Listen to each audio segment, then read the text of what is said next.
पालघर जिल्ह्यातील मिनी महाबळेश्वर म्हणून ओळख असलेल्या जव्हार तालुक्यात आज दाट धुक्याचे साम्राज्य पाहायला मिळाले. डोंगररांगा, हिरवीगार झाडे आणि रस्ते दाट धुक्याने वेढले गेले असून संपूर्ण परिसराने जणू धुक्याची दुधई पांघरल्याचे चित्र आहे. जव्हार हा सह्याद्रीच्या डोंगररांगांमध्ये वसलेला निसर्गरम्य परिसर आहे. समुद्र सपाटीपासून सुमारे 518 मीटर उंचीवर असलेल्या जव्हारमध्ये पावसाळ्यात हिरवाईसोबत धुक्याचे सुंदर वातावरण निर्माण होते. आजच्या दाट धुक्यामुळे रस्त्यांवरील दृश्यमानता कमी झाली. त्यामुळे वाहन चालकांना वाहनांचे हेडलाईट सुरू करून सावधगिरीने प्रवास करावा लागत आहे. ओला रस्ता आणि कमी दृश्यमानता यामुळे वाहन चालकांनी वेगावर नियंत्रण ठेवणे गरजेचे आहे.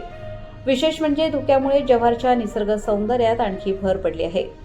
हिरवाईने नटलेल्या डोंगररांगा आणि त्यावर पसरलेले धुके हे दृश्य नागरिकांचे आणि निसर्गप्रेमींचे लक्ष वेधून घेत आहे. प्रबंधभूमी प्रतिनिधी सीताराम जंगली, जव्हार, पालघर.